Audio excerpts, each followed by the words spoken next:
Voyez.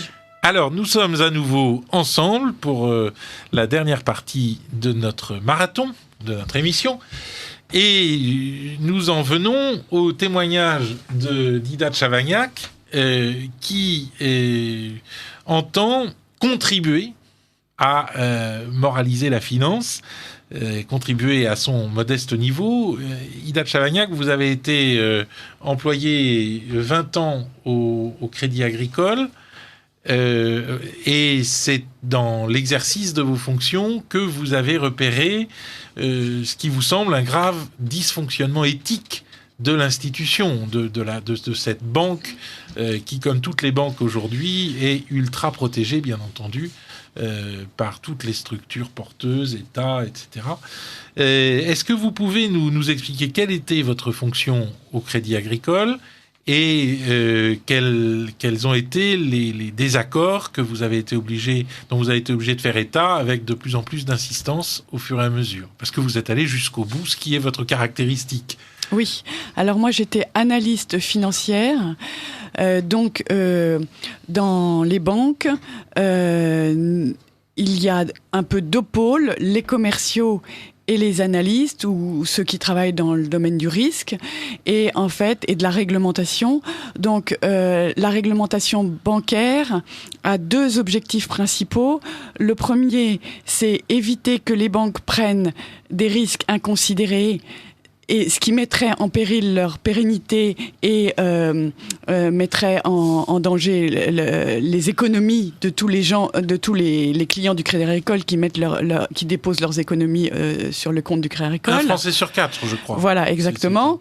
Donc c'est ça. Et le deuxième objectif de la réglementation bancaire, c'est d'exiger une vigilance des banques pour lutter contre le blanchiment et les flux illicites. Donc, la réglementation bancaire, le résultat, c'est qu'à peu près la moitié des gens qui travaillent dans une banque travaillent dans le respect de la réglementation, parce que vous avez des tonnes de systèmes informatiques, etc. Ils travaillent dans le respect de la réglementation, vous voulez dire ils travaillent pour le respect de la réglementation. Oui, exactement, c'est leur fonction. Voilà. Et donc, et puis l'autre moitié, ce sont ceux qui traitent les opérations, et donc eux, plus ils traitent des opérations, plus la banque pourra gagner de l'argent. Mais donc moi, en tant qu'analyste... Auri sacra fames, la fin sacrée de l'or est telle que plus on s'approche de la matière financière, plus il faut de contrôle. Tout le monde peut le comprendre, ça, je crois. Tout le monde peut le comprendre, exactement.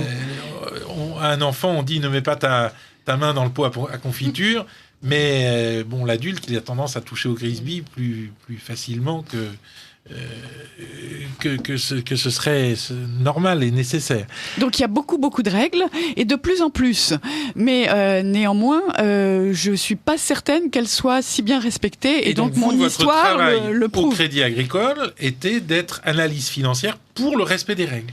Exactement. C'est-à-dire que moi, je recevais des demandes de prise de risque, on appelait ça des mises en place de limites. Des dossiers de particuliers. Est-ce que, par exemple, vous étiez habilité à dire de tel particulier qui voulait faire un emprunt de 100 000 € pour acheter une maison en Sologne, non, il peut pas répondre à ce prêt puisqu'il n'a pas les moyens de rembourser. Est-ce que c'est ça votre... Moi, c'est l'équivalent sur des grosses entreprises internationales. Et moi, en l'occurrence, ça s'appelle des contreparties, c'est-à-dire c'est des sociétés juridiques. Et donc moi, les contreparties sur lesquelles dont j'étudiais le risque, c'était plutôt des assurances et des administrations étrangères. Et donc, quand on étudie, par exemple, une compagnie d'assurance, on étudie toutes les filiales de la compagnie d'assurance et sur chacune de ces filiales, on met ce qu'on appelle une limite, une note d'abord qui évalue la qualité de la contrepartie. On est habitué à entendre parler de Standard & Poor's et des notations A+, triple A, double A+, etc. Voilà, triple A étant la meilleure note. Et en fait, nous, en interne, on fait aussi une évaluation avec une échelle de notes qui est la nôtre, mais c'est l'équivalent en fait. Pour des emprunts de ces grosses sociétés. Voilà. Alors nous, ce sont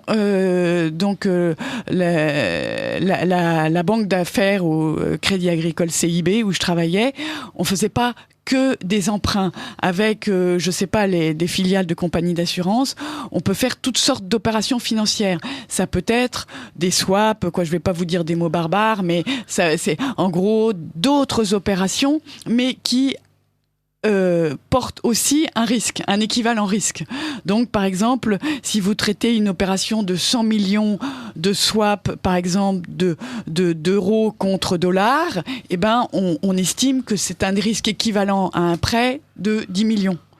Donc, et on met une limite globale par contrepartie qui autorise un montant de prise de risque sur chacune des contreparties. Et donc moi, je recevais des demandes émanant des services commerciaux de mise en place de limites. Et sur chacune des contreparties, je faisais l'analyse financière de la contrepartie. Voilà, elle a un endettement trop important, les fonds propres sont en baisse, le résultat a progressé, la position sur le marché telle que, etc. Je mettais une note et après, je donnais un avis sur la limite qui m'était demandée. Ah, est-ce que je mets 100 millions ? Ah ben non, la qualité s'est dégradée, donc je souhaite baisser la limite de 100 millions à 50 millions. Et donc vous répondiez aux services commerciaux de votre banque ? Et de ma banque. Et c'est là où c'est ce qui s'appelle la muraille de Chine. Il existe normalement une muraille de Chine entre les commerciaux et les analystes. L'analyste, il doit être indépendant, il étudie la demande qu'il reçoit, mais il étudie et il donne un avis indépendant en fonction de l'analyse financière. Et c'est là où le problème qui s'est présenté, c'est qu'en gros, j'avais pas le droit, on ne m'autorisait pas à donner des avis défavorables ou restrictifs. Il fallait que je dise oui à tout. Donc, parce que ça permettait de rapporter du... Voilà, alors c'est ça qui est très important. C'est-à-dire que plus il y a de risques, plus ça rapporte en même temps. Et donc, plus il faut qu'il y ait de risques. Et plus la personne qui, comme vous, va dire « attention, il y a trop de risques », devient un empêcheur de danser en rond. Oui, exactement.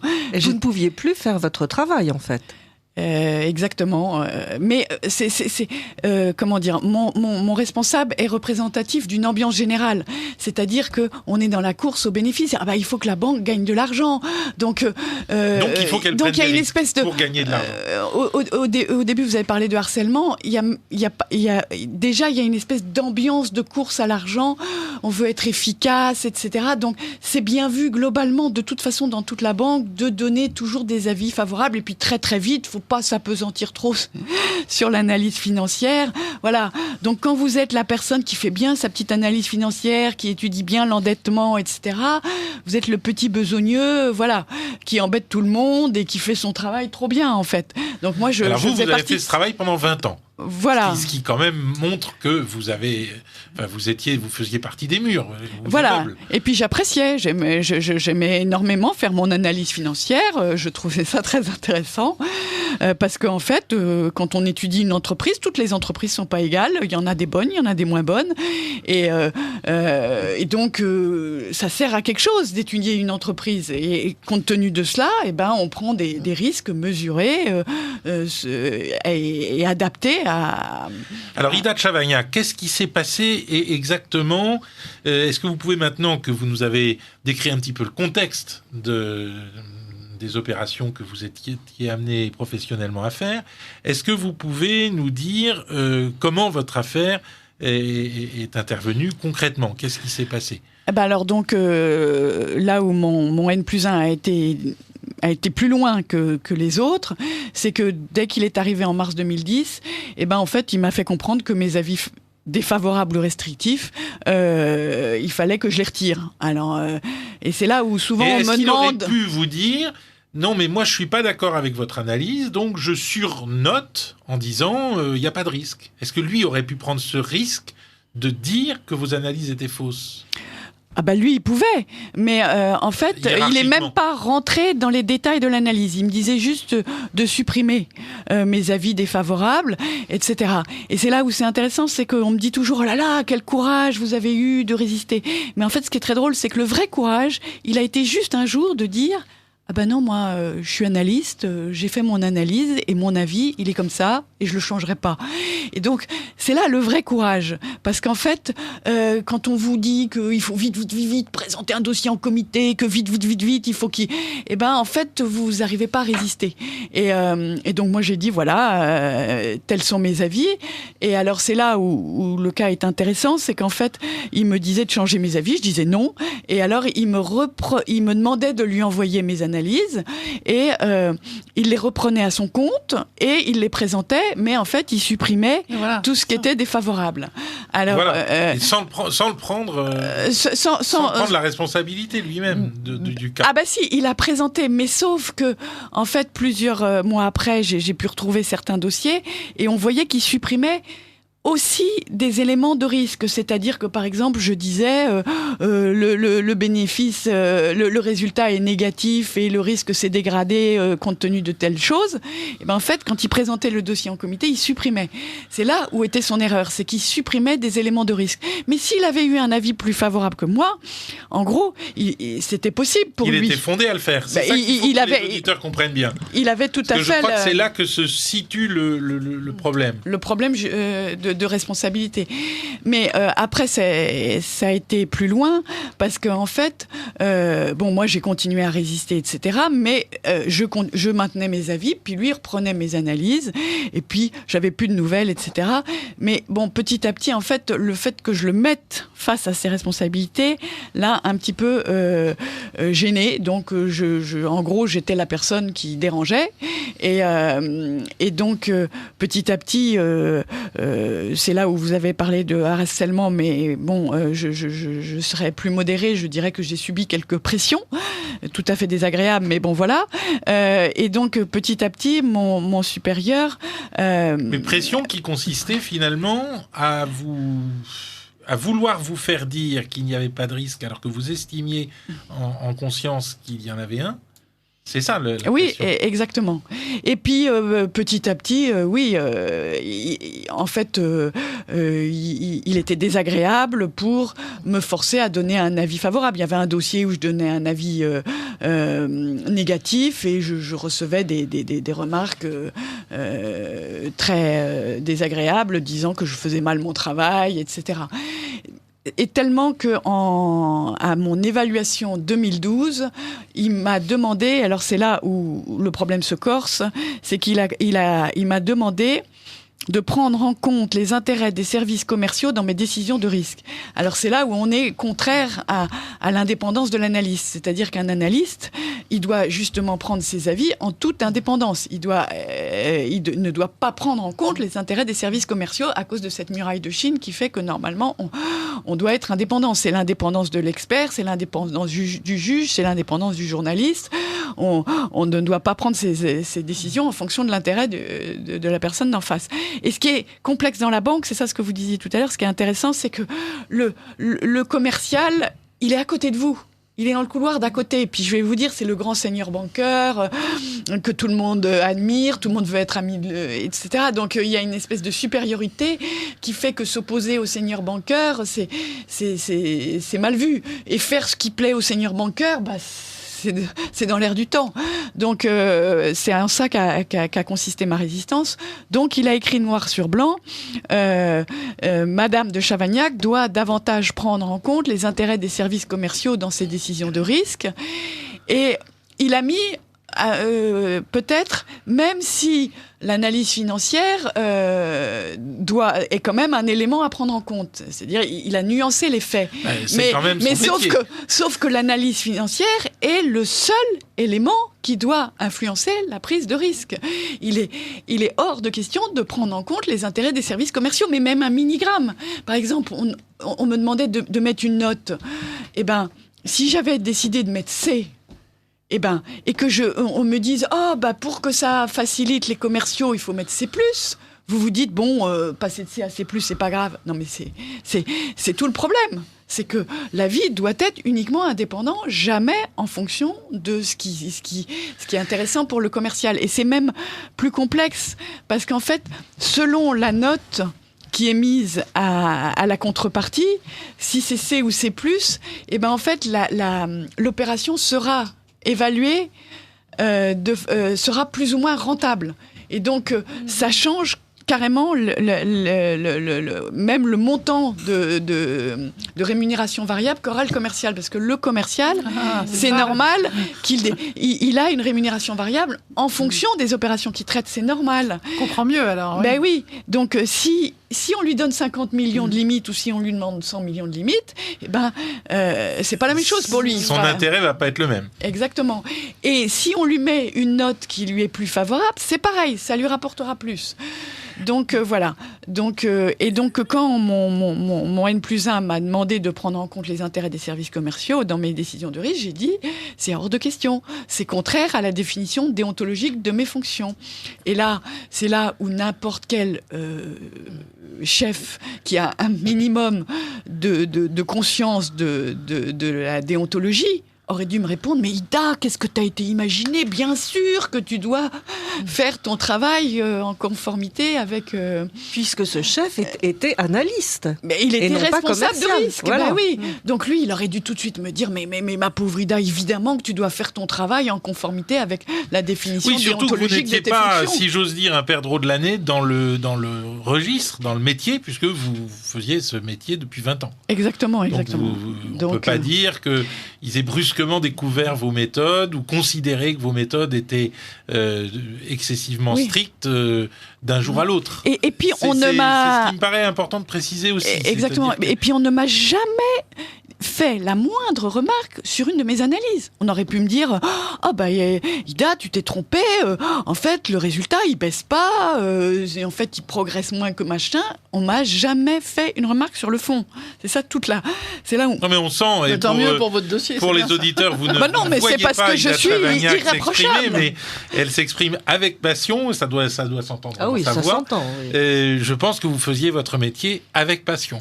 Oui, et puis même je vous dis, c'est assez drôle, oui, en effet ils m'ont jamais fait une remarque, mais parce que c'est assez drôle, en fait, mon travail était irréprochable. Il ne laisse même pas entendre qu'on pouvait reprocher quoi que ce soit à mon travail. Mais lui-même n'a pas eu peur d'être sanctionné, d'agir comme ça ?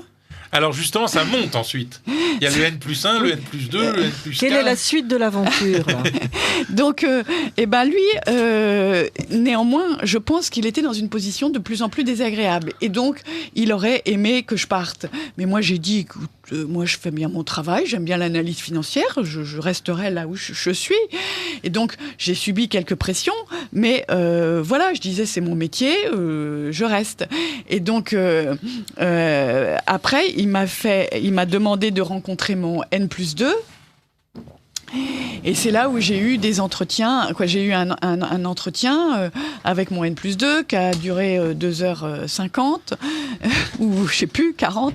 Et, on a essayé de vous faire craquer parce que quand un entretien dure 2h50, c'est que c'est pas uniquement des considérations professionnelles qui sont mises en place, mais aussi des pressions.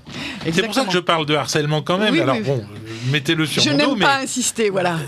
Mais pour moi, c'est du harcèlement moral. Donc donc on m'explique que je fais mal mon travail, etc. Voilà, j'aurais dû pleurer, je n'ai pas pleuré. Et au milieu de la discussion, je finis par dire à mon N+1, voilà, je veux te prévenir, je profite de l'occasion pour te dire que j'ai des inquiétudes sur des infractions à la réglementation bancaire de mon N+1. Voilà, mon alerte. N+1, ça veut dire quoi, N+1 ? C'était mon chef, mon premier chef. Toute mon alerte. Voilà, c'est le langage, le jargon. C'est pour ne pas pour les auditeurs. Voilà. Oui, c'est pour ne pas dire son nom. Gentiment, d'accord. Voilà, je ne dis pas son nom. Voilà. Donc, et puis surtout, mais toute mon alerte. Mais vous attaquez à visage découvert. Oui. Vous attaquez, donc dans un livre, il faut quand même qu'on en parle, parce qu'il y a présent, il y a Mondévy, et j'étais ravi d'avoir un entretien avec vous pour Mondévy. Mais il y a aussi un livre que vous avez appelé Alerte rouge sur la banque verte. Voilà. Et excellent titre. Alors, qui porte en couverture le lapin emblématique du Crédit Agricole. Alors, donc, on peut se procurer ce livre aux éditions de l'Ancre, je crois. Voilà. L'Ancre, AENCRE. Voilà, qui est donc on peut se le procurer en librairie normalement très prochainement, mais je pense que celui qui essaye aujourd'hui pourrait. Bon. Donc voilà. Édition de l'encre, et vous n'avez pas l'adresse. Trouvez sur l'adresse. Internet. Mais enfin. Exactement. De toute façon, sur Internet, on le trouve très vite. Alors, revenons donc à votre aventure, Ida de Chavagnac. Et Donc vous revenons- prévenez le supérieur de votre supérieur Ouais. immédiat que vous avez des doutes Sur le- la Et vous ne le faites pas derrière son dos. Vous le, Ah non, non, faites les exactement. choses Moi, je à visage fais. découvert, oui. Et donc, il y a eu un compte-rendu écrit de cet entretien. C'est là où on peut commencer à parler d'alerte. En fait, j'ai alerté mon N+2 sur des infractions à la réglementation de mon N+1. Donc, mon N+2, donc il a voulu me faire craquer, il n'a pas réussi. Donc il n'a pas du tout une seconde mis en doute le N+1. Ah non. Voilà, non. c'est ça. Ça, c'est important. Parce Mais que... en gros, il a rien dit. Il avait surtout dit pendant 2h30 que je faisais mal mon travail et que j'étais vraiment une mauvaise salariée. Juste pour vous rassurer, dans ma lettre de licenciement et depuis ce moment-là, on ne m'a jamais fait le moindre reproche sur mon travail. Comme quoi, a priori, c'était, j'ose le dire, de l'intimidation. Mais alors, quel a été le Donc, motif du du harcèlement donc, la licenciement moral, suite. justement. La suite, attendez, je Non, c'est continue. pas l'intimidation et le harcèlement. Je crois que vous avez porté une plainte pénale pour... Ah oui, je continue. Vous voulez que je, Oui, je bien saute sûr. des étapes Non, parce non, qu'après, non. j'ai rencontré Non, mon non. N+3. Prenez les choses au fur et à mesure. Je vous le fais en rapide si vous voulez. Donc après, je rencontre mon N+3, responsable de risque pour ma banque. Et donc, je recommence. Et je recommence 2h30 d'entretien. Et donc, en gros, il me répond... je fais toujours confiance à votre N+1. Je lui dis, c'est normal. Il est en place. Si vous ne le faisiez pas confiance, il serait plus en place. C'est pour ça que je viens vous voir. Parce que je sais, a priori, moi, je pense pas qu'ils sont tous pourris. Je leur donne, je les considère comme si ils essayaient de faire correctement tous, que la réglementation soit respectée.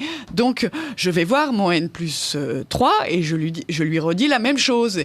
Et donc, il me dit, je fais toujours confiance à votre N+1. Et donc, j'argumente quand même. Je dis, il y a ça, il y a tel dossier, etc. Bon. Vous rentrez dans le détail des dossiers. Oui, exactement. Et puis, il se passe rien. Du point de vue de mon alerte. Après, je pourrais revenir sur un autre détail si vous voulez plus tard. Et Non, mais allez-y, prenez votre temps.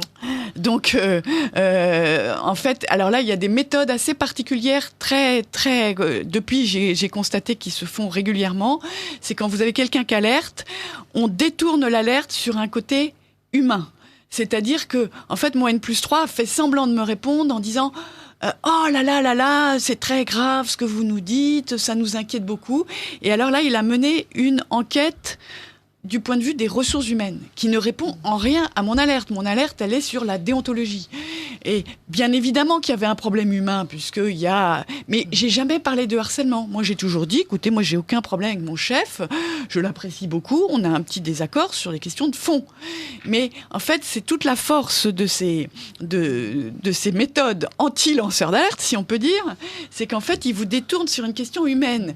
Et alors là, c'est là où je ne suis pas tombée dans le panneau d'une certaine façon, parce qu'il faut avoir un certain discernement. C'est que on vous convoque avec des gens du ressources humaines, on vous dit c'est horrible ce qui vous arrive, ma pauvre Ida, etc. Vous pleurez, vous dites plein de choses, et en fait vous vous mettez en tort. Et après, on vous dit mais vous avez menti, et tout ça est fini. Moi j'ai dit non, aucun problème, tout va bien. Je ne me suis jamais plainte. J'ai toujours dit, moi mon problème, il est du point de vue de la déontologie. Et vous n'avez pas craqué, vous ne vous êtes pas jamais. effondré. Non. Même Et surtout, devant les grands patrons. et Non, sinon, ils auraient dit que vous étiez fragile psychologiquement. Mais voilà, ça et c'est que très pour fort. ça, oui. Tous mes amis lanceurs d'alerte, c'est toujours ça. On vous dit que vous êtes fragile, on vous dit que vous êtes déséquilibré. Alors moi, pas du tout. Bon. Et donc, et donc après, je re-rencontre mon N+3 qui me dit mais non, il n'y a pas de problème. Je lui dis mais il y a quand même ça. Bon, voilà. Il se passe toujours rien. Alors après, je me suis dit, il y en a qu'un qui est responsable, en fait, c'est le mandataire social, c'est le N+4. Et donc, faut être cohérent. Donc vous avez demandé un rendez-vous. Mais Là, c'était pas une convocation. Non, exactement. Puis j'avais fait tout des comptes rendus, tout est écrit. C'est ça qui est formidable dans mon alerte, c'est que vous avez tous les comptes rendus, tout est écrit, ils ont répondu, ils ont dit c'est pas grave, Madame de Chavagnac, etc. Donc après, je demande à rencontrer le N+4, il me me dit qu'il n'a pas envie de me rencontrer. Alors je lui écris le 6 janvier 2014 une belle lettre de 3 pages où je fais la liste de tous les dysfonctionnements. Et ben là, je me suis fait licencier fin janvier 2014. Ça a été très très rapide et je dois dire que je ne m'y attendais pas parce que ma démarche, elle était parfaite, irréprochable. Mais avant d'être licencié, vous avez été convoqué quand même à j'ai été convoqué, entretien de Mais quel était le motif? Attendez, oui. Entretien préalable de licenciement, etc. Je vais vous dire, en toute franchise, j'y croyais pas vraiment. Je croyais encore que c'était de l'intimidation. Donc, parce qu'elle était tellement parfaite, mon alerte, il n'y avait rien à dire. Je croyais vraiment pas qu'ils allaient me licencier. Après, un beau jour, on m'a appelé et on m'a dit dehors.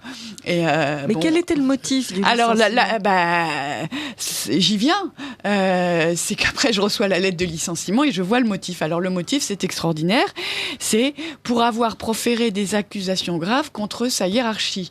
Alors, l'administration, en fait. Alors, le mot proféré est faux, parce que bien sûr, j'ai pas été criée dans les couloirs, parce que j'étais pas en position de force, et je peux vous dire que j'aurais pas osé. C'était uniquement sur rendez-vous, convocation, par écrit. C'était juste les quelques entretiens dont je vous ai parlé. Puis on peut pas dire que vous ayez essayé de dresser l'ensemble des analystes financiers contre la banque. Néanmoins, pour être complètement franc, je vous passe les détails, mais on m'a isolé dans un bureau à part, etc. L'essentiel est dans les détails. Voilà, isolé dans un bureau à part, ça c'est dans le film Corporate dont je parlais tout à l'heure. On a saisi votre ordinateur, non ? Non, pas encore. Donc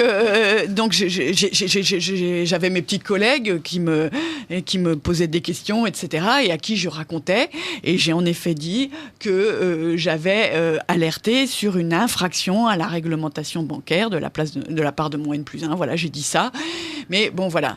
Et donc, j'ai été licenciée pour avoir proférer des accusations graves contre ma hiérarchie. Alors, ce qui est intéressant, c'est le mot grave. Est-ce que c'est le fait de dénoncer des choses qui est grave, ou est-ce que ce sont les choses que j'ai dénoncées qui sont graves ? Alors eux, effectivement toute la question. Et eux, ils considèrent que c'est le fait de dénoncer. On n'a pas le droit de dénoncer.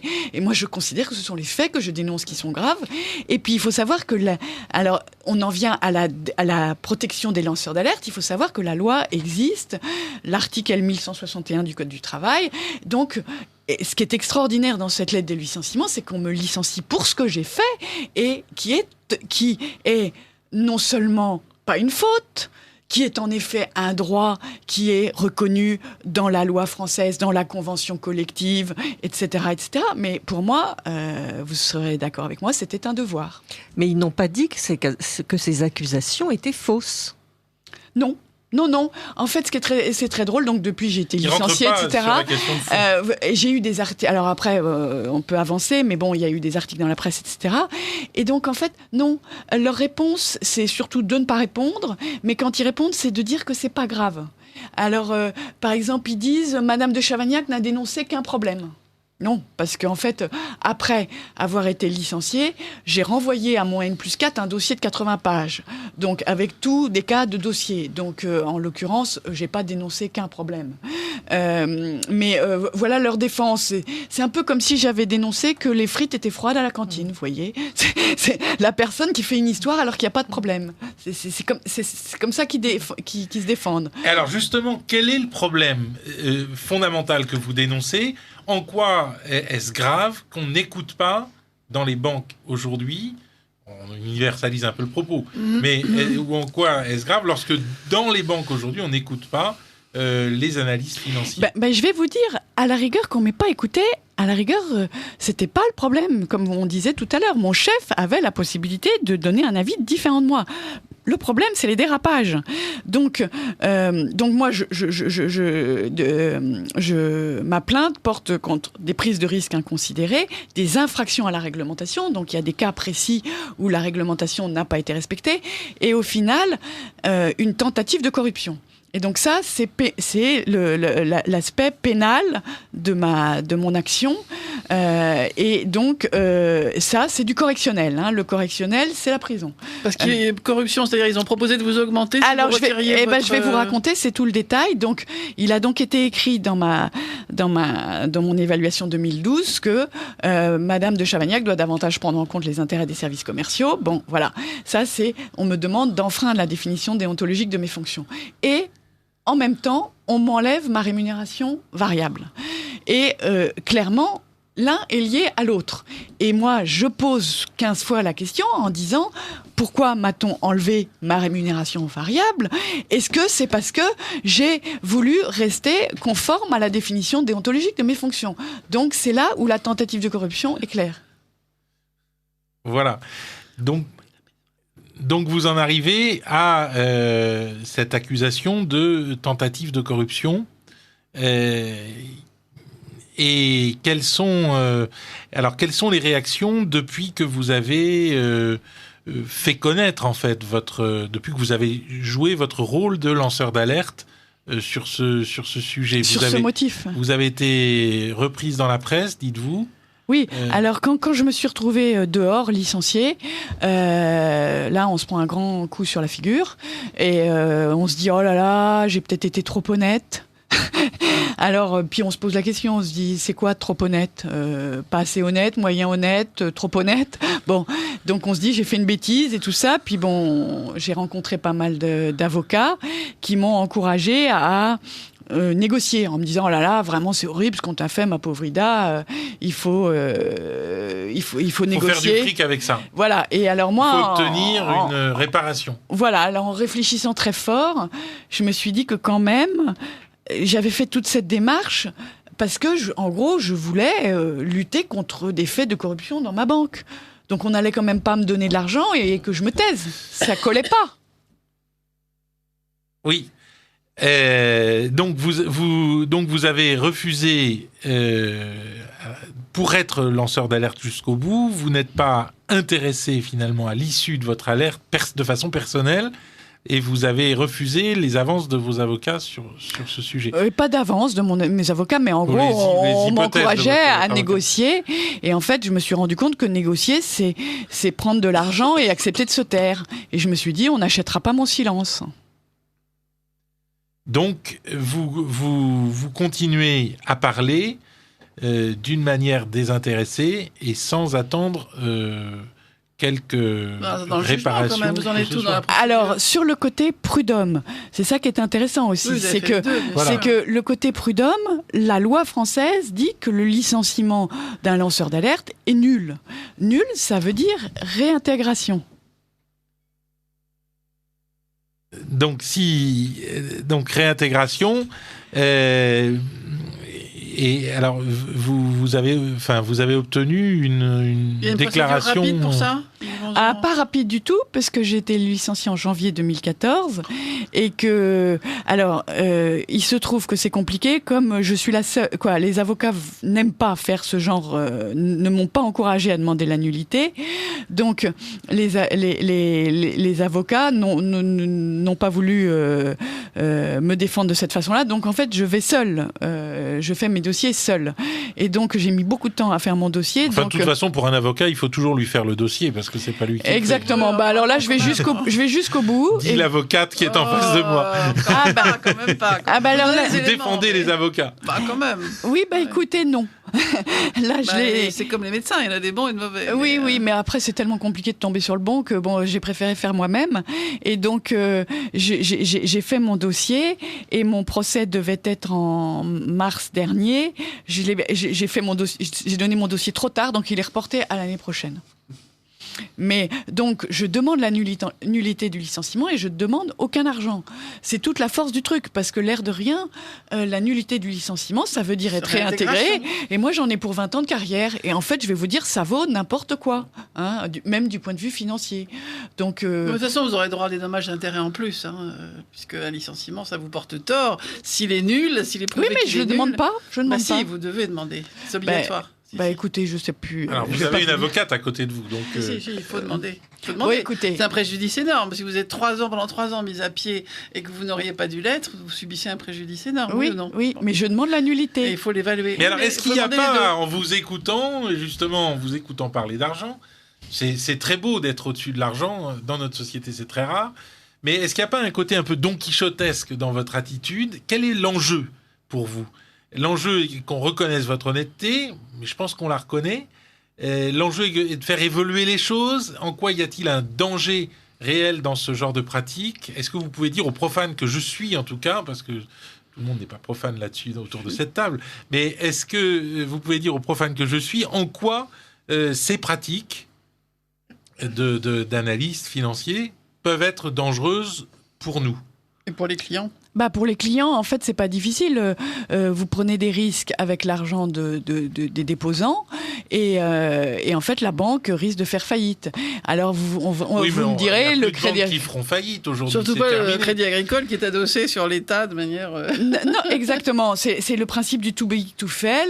On vous dit que de toute façon, too big to fail. Trop gros pour tomber. Ah oui, trop gros pour tomber. Qui pour moi est un pouce au crime, parce que en gros on vous explique que le Crédit Agricole, comme de toute façon c'est le plus grand réseau bancaire français et que tous les Français sont clients, de toute façon on ne laissera jamais le Crédit Agricole faire faillite. Donc c'est là où je dis que c'est un pouce au crime, c'est-à-dire que moi on me disait clairement, mais Ida, de toute façon tu sais très bien que s'il y avait le moindre problème, le Crédit Agricole serait soutenu par l'État. Donc c'est-à-dire ça par l'argent des Français. Donc. Voilà. Donc, en gros, on m'explique qu'il n'y a pas besoin d'obéir aux règles. De toute façon, le Crédit Agricole fera jamais faillite, donc j'ai pas à m'inquiéter. Sauf que moi, j'ai été formée il y a 20 ans et qu'on m'avait expliqué qu'il fallait obéir à des règles, alors... Et en fait, on voulait vous empêcher de faire votre travail, tout simplement. Oui. Mais Et est-ce que c'est pas avec ce genre de réflexe qu'on prépare les crises économiques ou financières à venir? Parce que finalement, s'il y a zéro risque pour la banque, si l'évaluation des risques est toujours nulle, parce qu'il y aura toujours un cochon de payeur quelque part, que ce soit l'État, que ce soit le client, c'est un peu facile quand même. Mais c'est ce que j'appelle le pouce au crime. Et c'est pour ça que moi je dis que... Mais je le dis depuis 10 ans et on n'y est toujours pas, mais je dis que les banques vont droit dans le mur. Et que de toute façon, ça ne pourra pas durer. On fait des opérations de plus en plus importantes. Moi, quand j'ai démarré, on mettait en place des limites de 10 millions de francs en risque nominal. Alors on a... De francs, c'est pour ça que je vous le dis. Donc après, on est passé à des méthodes d'évaluation du risque qui est pondérée. C'est-à-dire que pour des opérations nominales de 100 millions, en fait, on a calculé que le risque vrai, il était plus que de 10 millions. Mais on est passé à un risque pondéré, mais on a continué à augmenter les montants des limites. Puis on est passé en euros. On a laissé les limites au même montant. Puis maintenant, on est à 1 milliard. Donc... C'est une bulle. Moi, je ne peux pas croire qu'un jour, elle ne va pas éclater. Les volumes traités sont toujours plus importants. D'où votre rôle de lanceur d'alerte. Oui, parce que je pense que... finalement, un rapport au bien commun, à notre bien commun. À notre bien commun. Et alors, ma démarche, elle est aussi de témoignage vis-à-vis de tous ceux qui vivent dans ce genre de situation et pour qui ça peut être très dur. Et donc, par exemple, il existe une entreprise de conseil de ressources humaines qui s'appelle Technologia, et qui a fait une étude et qui dit que 37% des salariés des grosses entreprises subissent ou vivent des situations de conflit éthique. Et donc moi, c'est pour ces personnes-là que j'agis, parce que je pense que, en fait, psychologiquement, c'est très très dur de vouloir faire bien son travail et d'avoir quelquefois une hiérarchie moins conforme à l'éthique qui vous pousse à faire des choses qui sont contraires à votre conscience. Donc mon combat, il est à la fois pour maintenir la finance... Il faut en fait accepter une forme de suicide moral. C'est ça que vous reprochez. Alors, j'aurais pas osé appeler ça suicide moral, mais quelqu'un qui fait sciemment infraction à sa conscience. Voilà. Oui, mais c'est ça un suicide moral. Oui. Parce que la conscience, une fois qu'on a fait infraction 3 ou 4 fois, il y a que les premiers pas qui coûtent. Après, on est dans le mal. Enfin, c'est pour ça que je vous reçois en tant que prêtre. C'est aussi ce qui m'intéresse, et c'est la fin de l'émission. Il nous reste 2 minutes. Mais c'est d'évoquer cette question de conscience, qui est quand même fondamentale, qu'on soit chrétien ou pas d'ailleurs. Chacun a sa conscience. Est-ce qu'une entreprise a le droit de fixer aux employés les limites dans lesquelles doit s'exercer leur conscience? Autrement dit, est-ce qu'une entreprise a le droit, au nom du bien de l'entreprise, ou une banque au nom de son capital, de faire en sorte que l'employé trahisse trahissent sa conscience et disent, par exemple, qu'il n'y a pas de risque alors qu'il y en a, etc. Et Oui. ça n'est même pas pour le bien de l'entreprise, d'ailleurs. En plus, c'est même pas pour le bien de l'entreprise. Mais à court terme, l'entreprise gagne toujours de plus en plus d'argent. Les commerciaux gagnent plus d'argent. Tout le monde s'y retrouve quand même. A priori, pour le moment, c'est gagnant-gagnant tant que ça saute pas. Et comme tout saute, si ça saute, tout saute. Si le Crédit Agricole saute, tout saute. Donc de toute façon, les gens ils disent ça rapporte. Mais moi, à propos de ces gens qui font une infraction à leur conscience, j'ai vu des gens psychologiquement évoluer, perdre leur sourire. Ça peut vous paraître anodin, mais en fait, quand vous connaissez quelqu'un depuis toujours qui sourit et que elle progresse dans la hiérarchie et elle ne peut plus sourire, bah vous vous dites c'est affreux. Moi, j'ai gardé mon sourire jusqu'au bout. Alors, chère Ida de Chavagnac, merci de votre témoignage que vous retrouverez dans le numéro de Mondévy en cours et dans le numéro de présent de demain. Pour se procurer votre livre, il faut donc s'adresser aux éditions de l'Ancre, AENCRE, et demander, est-ce qu'il y a des librairies dans lesquelles vous êtes Normalement, ça sera en librairie et puis de toute façon sur Internet dès maintenant. Et alors sur Internet, Sur Amazon? Oui. Lulu.com aussi pour le moment, mais voilà. merci beaucoup de ce témoignage. Je pense où beaucoup se seront retrouvés. Et à dans 15 jours.